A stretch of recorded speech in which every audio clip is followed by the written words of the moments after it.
सत श्री अकाल जी। तुसीं प्राइम मिनिस्टर टैलीविजन देख रहे हो। मैं हाँ स्वर्ण सिंह टैणा। तो दोस्तों, हर रोज़ की तरह ही प्रोग्राम खबर की खबर लेके हाज़र हाँ। पहली वड्डी खबर के वाल जाण तो पहलां पंजाब के मौसम की हाल बयानी करनी बनती है। पंजाब दे विच अज मौसम सोहना रहा। दिन के वेले सोहनी धुप निकली आ, रात के वेले ठंड रही है। मौसम विभाग के वलों यह भविष्यवाणी की गई है कि आउंदे 72 घंटे के विच पंजाब का मौसम स्थिर रहना, यानी कि दिन के वेले धुप ही निकलनी है। दिन के वेले बदलबाई की मींह कणी की कोई संभावना नहीं है। कोई तेज़ हवा चलण की संभावना प्रगट नहीं की गई। तो रातां होर ठंडियां हो जाणियां। तो रातां ठंडियां होण दे करके ते काफ़ी हुण लोग प्रभावित भी होणगे, भावें सेहत कारणों के करके होवे ते भावें धुंध के करके कामकाज प्रभावित होने की गल करिए। पहाड़ी खेतरां दे वल लगातार बर्फ़ पई जांदी है। मनाली दे वल सोहनी बर्फ़ पै गई है, जिहदे करके सैलानी बहुत वड्डी गिणती दे विच मनाली दे विच ते आले दुआले दे होर खेतर जिथे जिथे भी बर्फबारी होई है उत्थे मौसम का लुत्फ लैण दे लई पहुंचे हुए है। हुण जी एक होर वड्डी खबर दे वल जाण तो पहलां पंजाब दी ते दिल्ली दी कोरोना स्थिति के बारे बात पाउणी होवे तां पंजाबियों नूं हथ जोड़ के एक बेनती है कि बचाव दे विच बचाव इस शब्द के अर्थां नूं, इस सत्र के अर्थां नूं समझो, क्योंकि पंजाब दे विच 791 नवे कोरोना केस आए हैं 24 घंटिਆਂ ਦੇ ਵਿੱਚ। पंजाब दे विच 16 लोगों की मौत हो गई है कोरोना के करके 24 घंटिਆਂ ਦੇ ਵਿੱਚ। पंजाब दे विच कदे 500, कदे 600, कदे 350, कदे 550 केस हर रोज़ आ रहा। मतलब यह है कि पंजाब दे विच कोरोना के केसां की गिणती दे विच इजाफा हो रहा। इस तरीके नाल दिल्ली दे विच कोरोना केसां 'च वाधा हो रहा। 131 मौतां पिछले 24 घंटिਆਂ ਦੇ ਵਿੱਚ कोरोना के करके दिल्ली दे विच हो गईਆਂ। ते हाई कोर्ट के वलों, माणयोग हाई कोर्ट के वलों दिल्ली की सरकार नूं झाड़ पाई गई है कि तुसीं हुण जो कहने आ कि 200 नहीं 50 बंदे विआह दे विच आ सकते दिल्ली के अंदर, तो 18 दिनों बाद तुसीं आ फैसला करन लगे आ। हुण तक कित्थे सुत्ते रहे? सुत्तियां सारे सूबिਆਂ ਦੀਆਂ सरकारां होईयां, सुत्ते असीं सारे खुद भी होए आ ते नुकसान साडा वड्डा हो सकदा। इस करके बचाव दे विच बचाव इस गल दे अर्थ नूं समझिए। दिल्ली दे विच जिस तरीके नाल 131 लोगों की मौत हुई है, उस तो बाद दिल्ली की सरकार दे वल्लों एक वड्डा फैसला किया गया। हुण तक उत्थे 500 रुपया जुर्माना सी ਜਿਹੜੇ लोग मास्क नहीं पहनणगे। कई लोगों की आदत आ, पंजाब दे विच तां हुण 70% लोग नंगे मूँह हर थां ते फिरदे आ, पर दिल्ली दे विच भी वड्डी गिणती च लोग मास्क नहीं पहनदे। उत्थों की सरकार ने कहा भी हुण तक सी 500 रुपया जुर्माना जिहड़ा नंगे मूँह फिरदा होऊगा, पर जेकर हुण किसी ने मास्क ना पहनिया तो फड़िया गया तो 2000 रुपया जुर्माना होऊगा। यानी कि 1500 रुपया मास्क ना पहनने के करके जुर्माने के वाधा कर दिता गया। 500 की थां दे उत्ते 2000 रुपया किया गया। पंजाब दे विच भी इवें होना चाहिए, बाकी सूबों भी इवें होना चाहिए, क्योंकि असीं हुण अणगहली आम ही वरतदे आ। साडे सुभाਅ दे विच अणगहली एक बार फिर शामिल हो चुकी है तो हाले तक संताप पीड़ आ जिहड़ी वो संकट आ जिहड़ा वो मुक्या नहीं है। हुण जे पहली वड्डी खबर दे वाल जाने आ तां ओह है गुरमीत राम रहीम नूं एक दिन की मिली पैरोल के बाबत। जदों खबर आई लगभग 2 हफ्तिਆਂ के बाद कि जी पिछले दिनी यानी कि 2 हफ्ते पहलां गुरमीत राम रहीम एक दिन के लिए रोहतक की सुनारिया जेल के विचों आया। ਉਹਦੇ ਵੱਲੋਂ एक दिन की पैरोल कट्टी गई। सवेर के वेले गुड़गांव के एक हस्पताल के पहुंचा, सारा दिन उत्थे रहा तो रात के वेले फिर सुनारिया जेल के पहुंच गया तो लोग भचक्के रह गए। पत्रकारों को भी इस गल की भिणक नहीं सी लगन दी गई कि पैरोल मिल गई है। ये की कारण होया? ये गुप्त सारी गल क्यों रखी गई? परदे दे विच इन्नी गल क्यों रखी गई? ये पिछे राज की है? लोगों ने मनां दे विच सवाल पैदा हुंदा सी। बहुत सारे लोगों ने यह भी गल कही तो मैं निजी तौर पर सहमत भी हाँ कि जिहड़े बंदी सिंह आ उन्होंने अपनी सज़ा बहुत लंबे समय तो कईयां ने पूरी की हुई है। उन्होंने तो सरकार हाले तक रिहा नहीं करती। आ जग्गी जौल वर्गे लोग आ जिहड़े जिन्हां दा कसूर भी कोई नहीं हुंदा, इस करके भी उन्होंने जेल दे विच लंबा समा रहना पैंदा। पर गुरमीत राम रहीम जिहदे उत्ते इन्ने संगीन दोष दर्ज है, जिहदे उत्ते इन्ने संगीन मामले दर्ज होए, जिन्हों 20 साल तो वध दी सज़ा हुई, उस बंदे नूं एक दिन दे लई चुप चपीते 300 के करीब पुलिस मुलाजमां दी सिक्योरिटी दे विच गुड़गांव के हस्पताल दे विच लिजाया जांदा है। उन्हां दे माता जी नसीब कौर बीमार होने के करके। पर अज हरियाणे के जेल मंत्री ने इस मामले तो पर्दा चुक्या। उन्होंने दस्सिया जी कि किहड़ी गल्लों उन्होंने पैरोल दित्ती, विचली गल की सी, की साडी मजबूरी सी, की इहदा कारण सी, कि हुण भी पैरोल देवांगे, जेकर पैरोल दित्ती तां की करांगे। बहुत सारियां गल्लां ने उन्होंने अज भेत खोले आ। पहलां इस रिपोर्ट का विरवा साझा करदे आ ते बाद विच करांगे टिप्पणी। सिरसा डेरा मुखी गुरमीत राम रहीम नूं 24 अक्तूबर नूं एक दिन के लिए पैरोल के उत्ते हरियाणा सरकार ने जेल के विचों बाहर लिआंदा सी। गुरमीत राम रहीम इस वेले रोहतक की सुनारिया जेल के विच साधवियां के सरीरक शोषण के केस के विच उम्र कैद की सज़ा कट रहा है। गुरमीत राम रहीम नूं पैरोल क्यों दित्ती गई? हरियाणे के जेल मंत्री रणजीत सिंह ने इस मुतलक पहली बार मुकम्मल जानकारी दी है। गुरमीत राम रहीम की पैरोल के उत्ते जेल मंत्री ने कहा कि गुरमीत राम रहीम नूं सुनारिया जेल के सुपरडेंट ने अपने पद्धर के उत्ते एक दिन के लिए पैरोल दी सी, ਜੇਲ੍ਹ ਸੁਪਰਡੈਂਟ ਸੂਰਜ ਚੜ੍ਹਨ ਤੋਂ ਲੈ ਕੇ ਸੂਰਜ ਡੁੱਬਣ ਤੱਕ ਪਰਿਵਾਰ ਦੇ ਵਿੱਚ ਕਿਸੇ ਬਿਮਾਰੀ ਜਾਂ ਵਿਆਹ ਦੇ ਲਈ ਕਿਸੇ ਵੀ ਕੈਦੀ ਨੂੰ 1 ਦਿਨ ਦੇ ਲਈ ਪੈਰੋਲ ਦੇ ਸਕਦਾ ਹੈ। ਗੁਰਮੀਤ ਰਾਮ ਰਹੀਮ ਦੇ ਮਾਤਾ ਬਿਮਾਰ ਸੀ, ਇਸ ਕਰਕੇ ਉਹਨੂੰ ਇਹ ਪੈਰੋਲ ਦੇ ਦਿੱਤੀ ਗਈ ਹੈ। ਰਣਜੀਤ ਸਿੰਘ ਨੇ ਇਹ ਵੀ ਗੱਲ ਕਹੀ ਹੈ ਕਿ ਫਿਲਹਾਲ ਰਾਮ ਰਹੀਮ ਨੇ ਕਿਸੇ ਹੋਰ ਪੈਰੋਲ ਦੀ ਅਪੀਲ ਨਹੀਂ ਕੀਤੀ। ਉਹਨਾਂ ਨੇ ਕਿਹਾ ਕਿ ਕੋਰੋਨਾ ਦੇ ਮੱਦੇਨਜ਼ਰ ਹਰਿਆਣੇ ਵਿੱਚ ਲਗਭਗ 6000 ਕੈਦੀਆਂ ਦੀ ਪੈਰੋਲ ਵੀ 31 ਦਸੰਬਰ ਤੱਕ ਵਧਾ ਦਿੱਤੀ ਗਈ ਹੈ। ਹਰਿਆਣੇ ਦੀਆਂ ਜੇਲ੍ਹਾਂ ਦੇ ਵਿੱਚ ਤਕਰੀਬਨ 46000 ਕੈਦੀ ਬੰਦ ਨੇ ਜਿਨ੍ਹਾਂ ਨੂੰ ਪੈਰੋਲ ਦੇ ਦਿੱਤੀ ਗਈ ਸੀ। ਇਸ ਤੋਂ ਇਲਾਵਾ ਲਗਭਗ 1400 ਕੈਦੀ ਅਦਾਲਤ ਤੋਂ ਪੈਰੋਲ ਲੈ ਚੁੱਕੇ ਨੇ। ਰਣਜੀਤ ਸਿੰਘ ਨੇ ਕਿਹਾ ਕਿ ਕੋਰੋਨਾ ਦੇ ਮੱਦੇਨਜ਼ਰ ਜੇਲ੍ਹ ਪ੍ਰਸ਼ਾਸਨ ਪੂਰੀ ਸਾਵਧਾਨੀ ਵਰਤ ਰਿਹਾ। ਪੁਰਾਣੇ ਤੇ ਨਵੇਂ ਕੈਦੀਆਂ ਦੀ ਬਰੀਕੀ ਨਾਲ ਪੜਤਾਲ ਕੀਤੀ ਜਾ ਰਹੀ ਹੈ। ਹਰਿਆਣੇ ਦੀਆਂ ਜੇਲ੍ਹਾਂ ਨੂੰ ਆਧੁਨਿਕ ਬਣਾਉਣ ਲਈ ਸਾਰੇ ਯਤਨ ਕੀਤੇ ਜਾ ਰਹੇ ਨੇ। ਇਸ ਦੇ ਲਈ ਕਰਨਾਟਕ ਤੇ ਆਂਧਰਾ ਪ੍ਰਦੇਸ਼ ਦੀਆਂ ਜੇਲ੍ਹਾਂ ਦਾ ਨਿਰੀਖਣ ਕੀਤਾ ਗਿਆ। ਹਰਿਆਣੇ ਦੀਆਂ ਜੇਲ੍ਹਾਂ ਵਿੱਚ ਗਊਸ਼ਾਲਾਵਾਂ ਖੋਲ੍ਹਣ ਬਾਰੇ ਵੀ ਵਿਚਾਰ ਕੀਤਾ ਜਾ ਰਿਹਾ। ਜਿੱਥੇ ਵੀ ਜਗ੍ਹਾ ਉਪਲਬਧ ਹੈ ਉੱਥੇ ਗਊਸ਼ਾਲਾਵਾਂ ਖੋਲ੍ਹੀਆਂ ਜਾਣਗੀਆਂ। ਉਹਨਾਂ ਨੇ ਕਿਹਾ ਕਿ ਗੁਰਮੀਤ ਰਾਮ ਰਹੀਮ ਦੀ ਪੈਰੋਲ ਦੇ ਮੁੱਦੇ ਨੂੰ ਕੁਝ ਕੁ ਵਿਰੋਧੀ ਪਾਰਟੀਆਂ ਵਾਲੇ ਪੁਲ ਬਣਾ ਕੇ ਪੇਸ਼ ਕਰ ਰਹੇ ਨੇ, ਪਰ ਇਹ ਸੁਪਰਡੈਂਟ ਦੇ ਅਧਿਕਾਰ ਖੇਤਰ ਦੀ ਗੱਲ ਹੈ। ਕਿਸੇ ਦੇ ਨਾਲ ਕੋਈ ਵਧੀਕੀ ਨਹੀਂ ਕੀਤੀ ਗਈ, ਕੋਈ ਨਿਯਮਾਂ ਦਾ ਉਲੰਘਣ ਨਹੀਂ ਕੀਤਾ ਗਿਆ। ਉਹਨਾਂ ਨੇ ਕਿਹਾ ਕਿ ਚੰਗੇ ਚਾਲ ਚੱਲਣ ਦੇ ਕਰਕੇ ਪਹਿਲਾਂ ਵੀ ਗੁਰਮੀਤ ਰਾਮ ਰਹੀਮ ਨੂੰ ਪੈਰੋਲ ਦੇਣ ਬਾਬਤ ਸੋਚਿਆ ਗਿਆ ਸੀ, ਪਰ ਬਾਅਦ ਦੇ ਵਿੱਚ ਇਸ ਗੱਲ ਦੇ ਉੱਤੇ ਕਾਂਟਾ ਫੇਰਨਾ ਪਿਆ। ਇਸ ਖਬਰ ਦੇ ਉੱਤੇ ਟਿੱਪਣੀ ਕਰਦਾ ਦੋਸਤੋ, ਪਹਿਲੀ ਗੱਲ ਤਾਂ ਅਸੀਂ ਕਹਾਂਗੇ ਜੇਲ੍ਹ ਦੇ ਨਿਯਮਾਂ ਦੇ ਮੁਤਾਬਕ ਬਹੁਤ ਕੁਝ ਹੋਣਾ ਚਾਹੀਦਾ ਜਿਹੜਾ ਕਿ ਨਹੀਂ ਹੁੰਦਾ, ਅਤੇ ਜਿਹੜਾ ਕੁਝ ਅੱਜ ਕੱਲ੍ਹ ਜੇਲ੍ਹਾਂ ਦੇ ਵਿੱਚ ਚੱਲਦਾ, ਭਾਵੇਂ ਪੰਜਾਬ ਦੀਆਂ ਅਤੇ ਭਾਵੇਂ ਹਰਿਆਣੇ ਦੀਆਂ ਅਤੇ ਭਾਵੇਂ ਕਿਸੇ ਹੋਰ ਸੂਬੇ ਦੀਆਂ, ਉਹ ਸੱਚੀ ਮੁੱਚੀ ਬੰਦੇ ਨੂੰ ਸ਼ਸ਼ੋ ਪੰਜ ਦੇ ਵਿੱਚ, ਬੰਦੇ ਨੂੰ ਫਿਕਰ ਦੇ ਵਿੱਚ ਪਾਉਣ ਵਾਲਾ ਹੁੰਦਾ। ਹਰਿਆਣੇ ਦੇ ਜੇਲ੍ਹ ਮੰਤਰੀ ਦੇ ਵੱਲੋਂ ਇਸ ਤੋਂ ਪਹਿਲਾਂ ਵੀ ਇਹ ਗੱਲ ਕਈ ਵਾਰ ਕਹੀ ਗਈ ਹੈ ਕਿ ਗੁਰਮੀਤ ਰਾਮ ਰਹੀਮ ਹੋਣਾ ਦਾ ਚਾਲ ਚੱਲਣ ਠੀਕ ਹੈ। ਉਹਨਾਂ ਦੇ ਵੱਲੋਂ ਜੇਲ੍ਹ ਦੇ ਵਿੱਚ ਕਿਸੇ ਕਿਸਮ ਦੀ ਕੋਈ ਦਿੱਕਤ ਨਹੀਂ ਦਿੱਤੀ ਜਾ ਰਹੀ, ਉਹ ਬਿਲਕੁਲ ਸਹੀ ਤਰੀਕੇ ਨਾਲ ਵਿਚਰ ਰਹੇ ਆ। ਇਸ ਕਰਕੇ ਉਹਨਾਂ ਨੂੰ ਪੈਰੋਲ ਦੇਣ ਦੀ ਚਰਚਾ ਇਸ ਤੋਂ ਪਹਿਲਾਂ ਵੀ ਕਈ ਵਾਰ ਛਿੜੀ ਸੀ, ਪਰ ਉਦੋਂ ਵੀ ਇਸ ਕਰਕੇ ਅੜਿੱਕਾ ਪੈ ਗਿਆ ਕਿਉਂਕਿ ਸਿੱਖ ਜਥੇਬੰਦੀਆਂ ਦੇ ਵੱਲੋਂ ਇਸ ਮਾਮਲੇ ਦੇ ਉੱਤੇ ਵਿਰੋਧ ਜ਼ਾਹਰ ਕੀਤਾ ਗਿਆ ਸੀ। ਸ਼ਾਇਦ ਤੁਹਾਨੂੰ ਚੇਤੇ ਹੋਵੇ ਇੱਕ ਵਾਰ ਸੁਪਰਡੈਂਟ ਨੇ ਇਹ ਗੱਲ ਕਹੀ ਸੀ ਵੀ ਸਾਡੇ ਵੱਲੋਂ ਤਾਂ ਸਹੀ ਪੈ ਗਈ ਹੈ, ਹੁਣ DC ਦੇ ਵੱਲੋਂ ਤੇ ਜੇਲ੍ਹ ਮੰਤਰੀ ਦੇ ਵੱਲੋਂ ਸਹੀ ਪਾਈ ਜਾਣੀ ਹੈ। ਉਹਨਾਂ ਦੇ ਵੱਲੋਂ ਵੀ ਸਹੀ ਪਾ ਦਿੱਤੀ ਗਈ ਸੀ, ਪਰ ਐਨ ਮੌਕੇ ਦੇ ਉੱਤੇ ਪੈਰੋਲ ਵਾਲਾ ਫੈਸਲਾ ਰੱਦ ਕਰਨਾ ਪੈ ਗਿਆ ਸੀ। ਪਰ ਹੁਣ ਜਿਹੜਾ ਕੁਝ ਕੀਤਾ ਗਿਆ ਇਹਦੇ ਉੱਤੇ ਸੱਚੀ ਮੁੱਚੀ ਹਰ ਕੋਈ ਹੈਰਾਨ ਰਹਿ ਗਿਆ। ਕੱਲਾ ਪੰਜਾਬ ਦਾ ਮੀਡੀਆ ਨਹੀਂ, ਹਰਿਆਣੇ ਦੇ ਮੀਡੀਆ ਨੂੰ ਵੀ ਕੰਨੋ ਕੰਨ ਇਸ ਗੱਲ ਦੀ ਭਿਣਕ ਨਹੀਂ ਪਈ ਕਿ ਇਸ ਤਰੀਕੇ ਦੇ ਨਾਲ ਪੈਰੋਲ ਮਿਲ ਵੀ ਗਈ ਹੈ ਅਤੇ ਪੈਰੋਲ ਖਤਮ ਵੀ ਹੋ ਗਈ ਹੈ। ਇਹ ਤਾਂ ਗੱਲ 12-13 ਦਿਨਾਂ ਬਾਅਦ ਨਿਕਲੀ ਹੈ ਕਿ ਇੱਕ ਦਿਨ ਯਾਨੀ ਕਿ 24 ਅਕਤੂਬਰ ਨੂੰ ਪੈਰੋਲ ਮਿਲੀ ਸੀ ਅਤੇ ਸਵੇਰੇ ਜਾ ਕੇ ਅਤੇ ਆਥਣ ਦੇ ਵੇਲੇ ਗੁਰਮੀਤ ਰਾਮ ਰਹੀਮ ਵਾਪਸ ਜੇਲ੍ਹ ਦੇ ਵਿੱਚ ਵੀ ਆ ਗਿਆ। ਅਸੀਂ ਇਹ ਵੀ ਮੰਨ ਲਿਆ ਕਿ ਚਲੋ ਜੇਲ੍ਹ ਸੁਪਰਡੈਂਟ ਦੇ ਅਧਿਕਾਰ ਖੇਤਰ ਦੇ ਵਿੱਚ ਗੱਲ ਹੈ ਅਤੇ ਇਸ ਕਰਕੇ ਉਹਨੂੰ ਪੈਰੋਲ ਮਿਲ ਗਈ, ਕੋਈ ਇਤਰਾਜ਼ ਨਹੀਂ। ਪਰ ਹੁਣ ਸਵਾਲ ਇਹ ਪੈਦਾ ਹੁੰਦਾ ਕਿ 300 ਪੁਲਿਸ ਮੁਲਾਜ਼ਮ ਆ ਜਿਹੜੇ, ਉਹਨਾਂ ਦਾ ਖਰਚਾ ਕਿਹੜੇ ਪਾਸੇ ਪਿਆ? 300 ਪੁਲਿਸ ਮੁਲਾਜ਼ਮ ਲੋਕਾਂ ਦੀ ਸਹੂਲਤ ਦੇ ਵਾਸਤੇ ਆ। 300 ਪੁਲਿਸ ਮੁਲਾਜ਼ਮ ਕਿਸੇ ਇੱਕ ਕੈਦੀ ਦੇ ਵਾਸਤੇ ਨਹੀਂ ਹੈਗੇ। ਸੋ ਜਿਸ ਤਰੀਕੇ ਦੇ ਨਾਲ ਪਰਦੇ ਦੇ ਨਾਲ ਚੋਰੀ ਸਾਰਾ ਕੁਝ ਕੀਤਾ ਗਿਆ, ਇਹ ਸਾਰਾ ਕੁਝ ਸ਼ੱਕ ਦੇ ਘੇਰੇ ਦੇ ਵਿੱਚ ਸੀ ਵੀ, ਹੈ ਵੀ ਅਤੇ ਰਹੂਗਾ ਵੀ। ਉਸ ਤੋਂ ਅਗਲੀ ਗੱਲ ਇਹ ਹੈ ਕਿ ਜੇਕਰ ਕੋਈ ਹੋਰ ਕੈਦੀ ਚਾਹਵੇ, ਜੇਕਰ ਕਿਸੇ ਨੂੰ ਕੋਈ ਹੋਰ ਬਿਮਾਰੀ ਹੋਵੇ, ਜੇਕਰ ਕਿਸੇ ਦੇ ਕੋਈ ਹੋਰ ਵਿਆਹ ਹੋਵੇ, ਕਿਸੇ ਦਾ ਕੋਈ ਪਰਿਵਾਰਕ ਮੈਂਬਰ ਢਿੱਲਾ ਮੱਠਾ ਹੋਵੇ, ਕਿ ਉਹਨੂੰ ਵੀ ਇਸ ਤਰੀਕੇ ਨਾਲ 15, 20, 25, 30 ਗਨਮੈਨਾਂ ਦੇ ਨਾਲ, ਜੇਕਰ ਕਿਸੇ ਨੂੰ ਆਪਣੇ ਗੁਆਂਢੀ ਤੋਂ ਵੀ ਖਤਰਾ ਹੋਵੇ, ਕਿਸੇ ਰਿਸ਼ਤੇਦਾਰ ਤੋਂ, ਕਿਸੇ ਸ਼ਰੀਕ ਤੋਂ ਵੀ ਖਤਰਾ ਹੋਵੇ, ਕਿ 15, 20, 25 ਗਨਮੈਨ ਉਹਦੇ ਨਾਲ ਭੇਜ ਕੇ 1 ਦਿਨ ਦੀ ਪੈਰੋਲ ਉਹਨੂੰ ਮਿਲ ਸਕਦੀ ਹੈ? ਬਿਲਕੁਲ ਨਹੀਂ। ਉਹਦੀ ਤਾਂ ਵਿਚਾਰੇ ਦੀ ਕਿਸੇ ਨੇ ਅਰਜ਼ੀ ਦੇ ਉੱਤੇ ਸੁਣਵਾਈ ਵੀ ਨਹੀਂ ਕਰਨੀ, ਕਿਉਂਕਿ ਉਹਦੇ ਵੱਲੋਂ ਵੋਟਾਂ ਦੇ ਵਿੱਚ ਯੋਗਦਾਨ ਨਹੀਂ ਪਾਇਆ ਜਾਂਦਾ।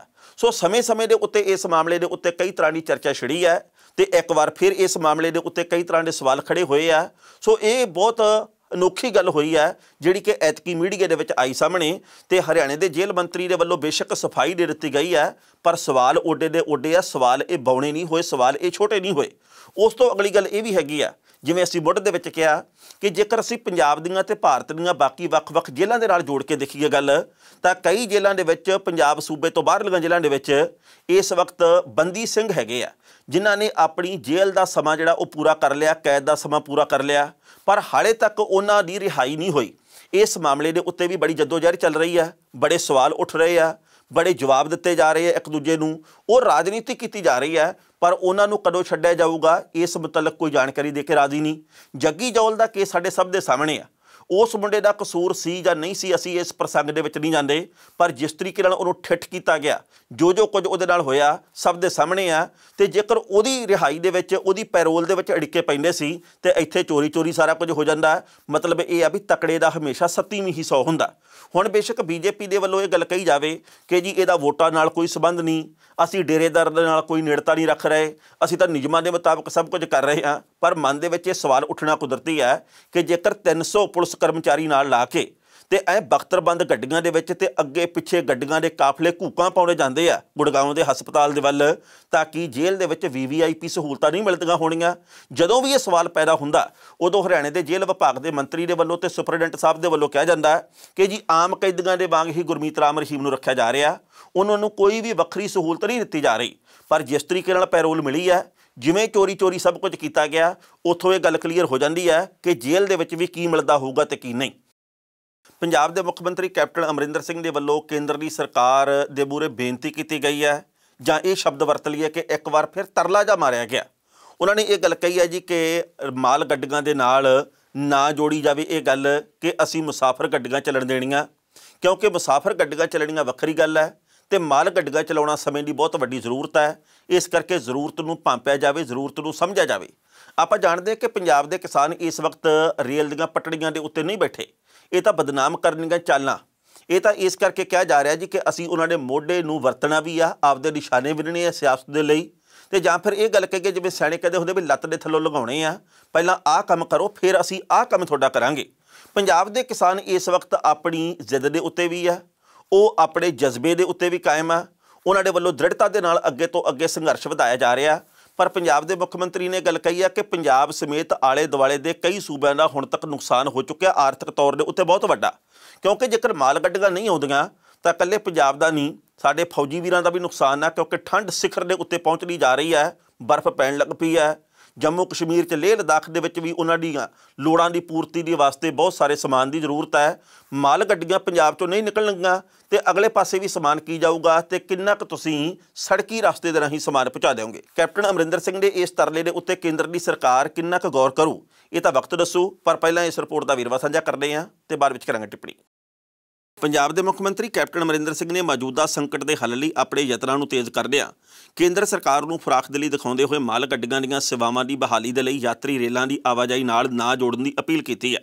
ਇਹਦੇ ਨਾਲ ਹੀ ਉਹਨਾਂ ਨੇ ਕੇਂਦਰ ਸਰਕਾਰ ਨੂੰ ਲੰਮੇ ਸਮੇਂ ਤੋਂ ਚੱਲ ਰਹੇ ਕਿਸਾਨਾਂ ਦੇ ਸੰਘਰਸ਼ ਨੂੰ ਖਤਮ ਕਰਨ ਦੇ ਲਈ ਸੁਖਾਵਾਂ ਮਾਹੌਲ ਸਿਰਜਣ ਵਾਸਤੇ ਸੂਬਾ ਸਰਕਾਰ ਨੂੰ ਸਹਿਯੋਗ ਕਰਨ ਦੀ ਵੀ ਅਪੀਲ ਕੀਤੀ ਹੈ, ਕਿਉਂ ਜੋ ਇਸ ਅੰਦੋਲਨ ਦਾ ਸੂਬੇ ਤੇ ਮੁਲਕ ਦੇ ਉੱਤੇ ਗੰਭੀਰ ਅਸਰ ਹੋਇਆ। ਮੁੱਖ ਮੰਤਰੀ ਨੇ ਕਿਹਾ ਕਿ ਸੂਬਾਈ ਤੇ ਕੇਂਦਰ ਸਰਕਾਰਾਂ ਦੋਵਾਂ ਦੀ ਸਾਂਝੀ ਜ਼ਿੰਮੇਵਾਰੀ ਬਣਦੀ ਹੈ ਕਿ ਰੇਲ ਸੇਵਾਵਾਂ ਦੀ ਮੁਅੱਤਲੀ ਨਾਲ ਪੈਦਾ ਹੋਏ ਮੌਜੂਦਾ ਸੰਕਟ ਨੂੰ ਸੁਲਝਾਉਣ ਲਈ ਉਸਾਰੂ ਮਾਹੌਲ ਮੁਹੱਈਆ ਕਰਾਇਆ ਜਾਵੇ। ਇਸ ਸੰਦਰਭ ਦੇ ਵਿੱਚ ਮੁੱਖ ਮੰਤਰੀ ਛੇਤੀ ਹੀ ਚੰਡੀਗੜ੍ਹ ਦੇ ਵਿੱਚ ਕਿਸਾਨ ਯੂਨੀਅਨਾਂ ਨਾਲ ਮੀਟਿੰਗ ਕਰਨ ਦੇ ਨਾਲ ਦਿੱਲੀ ਵਿੱਚ ਪ੍ਰਧਾਨ ਮੰਤਰੀ ਤੇ ਕੇਂਦਰੀ ਗ੍ਰਹਿ ਮੰਤਰੀ ਨੂੰ ਮਿਲਣਗੇ। ਮੁੱਖ ਮੰਤਰੀ ਨੇ ਕਿਹਾ ਕਿ ਉਹ ਛੇਤੀ ਹੀ ਇਸ ਮੁੱਦੇ ਦੇ ਉੱਤੇ ਕਿਸਾਨ ਜਥੇਬੰਦੀਆਂ ਦੇ ਨੁਮਾਇੰਦਿਆਂ ਨਾਲ ਵਿਚਾਰ ਚਰਚਾ ਕਰਨ ਤੋਂ ਇਲਾਵਾ ਪ੍ਰਧਾਨ ਮੰਤਰੀ ਮੋਦੀ ਤੇ ਕੇਂਦਰੀ ਗ੍ਰਹਿ ਮੰਤਰੀ ਅਮਿਤ ਸ਼ਾਹ ਨਾਲ ਮੁਲਾਕਾਤ ਕਰਨਾ ਚਾਹੁੰਦੇ ਨੇ, ਕਿਉਂ ਜੋ ਮੌਜੂਦਾ ਸਥਿਤੀ ਦੇ ਨਾਲ ਸੂਬੇ ਦੇ ਖਜ਼ਾਨੇ ਨੂੰ ਵੱਡਾ ਘਾਟਾ ਪੈਣ ਦੇ ਕਰਕੇ ਉਦਯੋਗ ਤੇ ਖੇਤੀਬਾੜੀ ਨੂੰ ਨੁਕਸਾਨ ਹੋ ਰਿਹਾ। ਉਹਨਾਂ ਨੇ ਕਿਹਾ ਕਿ ਉਹ ਦੋਵਾਂ ਧਿਰਾਂ ਨੂੰ ਸਮੱਸਿਆ ਦਾ ਸੁਖਾਵਾਂ ਹੱਲ ਲੱਭਣ ਦੇ ਲਈ ਸਰਗਰਮ ਕਦਮ ਚੁੱਕਣ ਦੀ ਅਪੀਲ ਕਰਨਗੇ। ਮੁੱਖ ਮੰਤਰੀ ਨੇ ਕਿਹਾ ਕਿ ਰੇਲ ਆਵਾਜਾਈ ਦੀ ਨਿਰੰਤਰ ਮੁਅੱਤਲੀ ਨਾਲ ਨਾ ਸਿਰਫ ਪੰਜਾਬ ਸਗੋਂ ਗਵਾਂਢੀ ਸੂਬਿਆਂ ਨੂੰ ਪਰੇਸ਼ਾਨੀ ਦਾ ਸਾਹਮਣਾ ਕਰਨਾ ਪੈ ਰਿਹਾ। ਉਹਨਾਂ ਨੇ ਕਿਹਾ ਕਿ ਇੱਥੋਂ ਤੱਕ ਕਿ ਲਦਾਖ ਤੇ ਕਸ਼ਮੀਰ ਦੇ ਵਿੱਚ ਵੀ ਫੌਜ ਪ੍ਰਭਾਵਿਤ ਹੋਈ ਹੈ, ਕਿਉਂਕਿ ਲੰਮੇ ਸਮੇਂ ਤੋਂ ਰੇਲ ਸੇਵਾ ਠੱਪ ਹੋਣ ਕਰਕੇ ਸਪਲਾਈ ਉੱਤੇ ਗੰਭੀਰ ਅਸਰ ਪਿਆ। ਕੈਪਟਨ ਨੇ ਕਿਹਾ ਕਿ ਇਸ ਸਥਿਤੀ ਨੂੰ ਤੁਰੰਤ ਹੱਲ ਦੇਣ ਦੀ ਲੋੜ ਹੈ। ਉਹਨਾਂ ਨੇ ਕੇਂਦਰ ਸਰਕਾਰ ਨੂੰ ਰੇਲ ਗੱਡੀਆਂ ਦੀ ਆਵਾਜਾਈ ਸ਼ੁਰੂ ਕਰਨ ਬਾਰੇ ਖੁੱਲ੍ਹਦਿਲੀ ਨਾਲ ਵਿਚਾਰ ਕਰਨ ਦੀ ਬੇਨਤੀ ਕੀਤੀ, ਕਿਉਂਕਿ ਕਿਸਾਨਾਂ ਨੇ ਫੈਸਲਾ ਕੀਤਾ ਕਿ ਮਾਲ ਗੱਡੀਆਂ ਦੀ ਸੇਵਾ ਮੁੜ ਸ਼ੁਰੂ ਹੋਣ ਤੋਂ ਬਾਅਦ ਉਹ ਮੁਸਾਫਰ ਗੱਡੀਆਂ ਨੂੰ ਨਾ ਰੋਕਣ ਬਾਰੇ ਵਿਚਾਰ ਕਰਨਗੇ। ਇਸ ਦੇ ਨਾਲ ਹੀ ਉਹਨਾਂ ਕਿਹਾ ਕਿ ਕਿਸਾਨਾਂ ਨੂੰ ਵੀ ਮੁਸਾਫਰ ਰੇਲ ਗੱਡੀਆਂ ਨੂੰ ਲਾਂਘਾ ਦੇ ਕੇ ਹਾਲਾਤ ਆਮ ਵਾਂਗ ਬਣਾਉਣ ਦੇ ਲਈ ਸੂਬੇ ਦੀ ਸਰਕਾਰ ਦੀ ਮਦਦ ਕਰਨੀ ਚਾਹੀਦੀ ਹੈ, ਕਿਉਂਕਿ ਸੂਬਾਈ ਸਰਕਾਰ ਨੇ ਖੇਤੀ ਕਾਨੂੰਨਾਂ ਖਿਲਾਫ ਲੜਾਈ ਦੇ ਵਿੱਚ ਪੂਰਾ ਸਮਰਥਨ ਦਿੱਤਾ ਹੈ। ਇਸ ਖਬਰ ਦੇ ਉੱਤੇ ਟਿੱਪਣੀ ਕਰਨਾ ਦੋਸਤੋ, ਪਹਿਲੀ ਗੱਲ ਤਾਂ ਅਸੀਂ ਕਹਾਂਗੇ ਕੈਪਟਨ ਅਮਰਿੰਦਰ ਸਿੰਘ ਹੋਰਾਂ ਦੇ ਵੱਲੋਂ ਪਰਸੋਂ ਇਹ ਗੱਲ ਕਹੀ ਸੀ ਕਿ ਮੈਂ ਨਿਰਾਸ਼ ਹਾਂ, ਪੰਜਾਬ ਦੇ ਕਿਸਾਨ ਜਿਹੜੀ ਜ਼ਿੱਦ ਦੇ ਉੱਤੇ ਅੜੇ ਹੋਏ ਆ। ਉਹਨਾਂ ਨੇ ਕਿਹਾ ਸੀ ਜੀ ਕਿ ਮੁਸਾਫਰ ਗੱਡੀਆਂ ਲੰਘ ਲੈਣ ਦਿਓ, ਪਰ ਕਿਸਾਨ ਕਹਿੰਦੇ ਨਹੀਂ, ਪਹਿਲਾਂ ਮਾਲ ਗੱਡੀਆਂ ਆਉਣਗੀਆਂ ਫਿਰ ਅਸੀਂ ਵਿਚਾਰ ਕਰਾਂਗੇ ਮੁਸਾਫਰ ਗੱਡੀਆਂ ਆਉਣੀਆਂ ਚਾਹੀਦੀਆਂ ਜਾਂ ਨਹੀਂ ਆਉਣੀਆਂ ਚਾਹੀਦੀਆਂ। ਕੇਂਦਰ ਦੀ ਸਰਕਾਰ ਕਹਿੰਦੀ ਪਹਿਲਾਂ ਅਸੀਂ ਵਿਚਾਰ ਕਰਦੇ ਹਾਂ ਵੀ ਤੁਸੀਂ ਮਾਲ ਗੱਡੀਆਂ ਦੀ ਤਾਂ ਗੱਲ ਕਰਦੇ ਹੋ, ਸਵਾਰੀਆਂ ਵਾਲੀਆਂ ਗੱਡੀਆਂ ਆਉਣ ਦਿਓਗੇ ਕਿ ਨਹੀਂ ਆਉਣ ਦਿਓਗੇ, ਤੇ ਇਸ ਮਸਲੇ ਦੇ ਉੱਤੇ ਦੋਨੋਂ ਪਾਸਿਓਂ ਜ਼ਿਆਦਾ ਜਿਹੜੀ ਉਹ ਬਰਕਰਾਰ ਹੈ। ਪਰ ਅਗਲੀ ਗੱਲ ਇਹ ਹੈਗੀ ਹੈ ਕਿ ਪੰਜਾਬ ਦੇ ਮੁੱਖ ਮੰਤਰੀ ਸਾਹਿਬ ਨੇ ਪਹਿਲਾਂ ਕਿਸਾਨਾਂ ਦਾ ਤਰਲਾ ਮਾਰਿਆ, ਹੁਣ ਕੇਂਦਰ ਦੇ ਮੂਹਰੇ ਤਰਲੇਨੁਮਾ ਗੱਲ ਕੀਤੀ ਹੈ। ਸਿੱਟਾ ਕੀ ਨਿਕਲੂਗਾ ਕੁਝ ਕਹਿ ਨਹੀਂ ਸਕਦੇ। ਪਰ ਜਿਹੜੀ ਤਾਜ਼ਾ ਜਾਣਕਾਰੀ ਪ੍ਰਾਪਤ ਹੋਈ ਆ ਉਹ ਇਹ ਹੈ ਕਿ ਲੰਘੇ ਕੱਲ੍ਹ ਪੰਜਾਬ ਦੀਆਂ ਤੇ ਹਰਿਆਣੇ ਦੀਆਂ ਕੁਝ ਕਿਸਾਨ ਜਥੇਬੰਦੀਆਂ ਨੇ ਚੰਡੀਗੜ੍ਹ ਦੇ ਵਿੱਚ ਮੀਟਿੰਗ ਕੀਤੀ ਹੈ। ਇਹਦੇ ਵਿੱਚ ਯੋਗੇਂਦਰ ਯਾਦਵ ਵੀ ਸ਼ਾਮਲ ਹੋਏ ਆ। ਇਹ ਗੱਲ ਇਸ ਮੀਟਿੰਗ ਦੇ ਵਿੱਚ ਫੈਸਲੇ ਦੇ ਰੂਪ 'ਚ ਕੀਤੀ ਗਈ ਕਿ 26 ਤੇ 27 ਤਰੀਕ ਨੂੰ ਦਿੱਲੀ ਦੇ ਉੱਤੇ ਧਾਵਾ ਬੋਲਣਾ ਹੀ ਬੋਲਣਾ।